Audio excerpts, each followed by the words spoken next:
बहुत समय पहले की बात है। हिमालय की तराई में एक छोटा लेकिन समृद्ध राज्य था, वेलंगढ़। वहाँ की रानी चंद्रलेखा अपनी बुद्धि और सौंदर्य के लिए प्रसिद्ध थी। उनके राज्य में सब कुछ था, समृद्धि, शांति और अनुशासन। लेकिन एक बात अजीब थी। उनके राजमहल में एक ऐसा दरवाजा था जो कभी नहीं खुला। वो दरवाजा महल के सबसे पुराने हिस्से में था, जिस पर 7 ताले थे और उस पर लिखा था, यह द्वार केवल वही खोल सकता है जिसने जीवन के 7 भ्रमों को त्याग दिया हो। रानी के पति राजा वर्धमान ने एक बार उस दरवाजे को खोलने की कोशिश की थी, लेकिन अगले ही दिन उनकी रहस्यमयी मृत्यु हो गई। तब से वो दरवाजा श्रापित दरवाजा कहलाने लगा। राजा की मृत्यु के बाद रानी चंद्रलेखा ने शासन संभाला। वो एक बहादुर और विवेकशील रानी थी, लेकिन मन ही मन वो उस 7वें दरवाजे की गूढ़ता और रहस्य से आकर्षित होती जा रही थी। एक दिन महल के पुराने नौकर ने बताया, आय रानी साहिबा, आपके पूर्वजों ने वह दरवाजा किसी अमूल्य वस्तु को छुपाने के लिए बनवाया था, लेकिन जिसे छुपाया गया है वह सिर्फ वस्तु नहीं, एक अभिशाप भी है। नौकर की बात सुनकर रानी ने निश्चय किया वो उस रहस्य को सुलझा कर रहेंगी। तभी रानी को पता चलता है कि दरवाजे के 7 ताले मनुष्य के 7 भ्रम का प्रतीक है। अहंकार, लोभ, मोह, भय, क्रोध, ईर्ष्या और अंधविश्वास। यहाँ हर ताला एक मानसिक चुनौती था। रानी ने सबसे पहले ताले के सामने ध्यान लगाया और देखा कि वो अपने आप को एक शाही सिंहासन पर देख रही थी।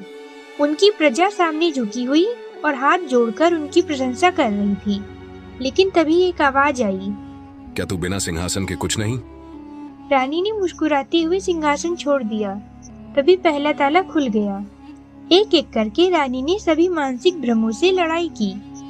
लोभ का ललचाता स्वर्ण सिंहासन, मोह में डूबे बचपन के सपने और भय की रातों की चीखें। छठे ताले तक आते आते रानी बेहद कमजोर हो चुकी थी, मानसिक रूप से भी और शारीरिक रूप से भी।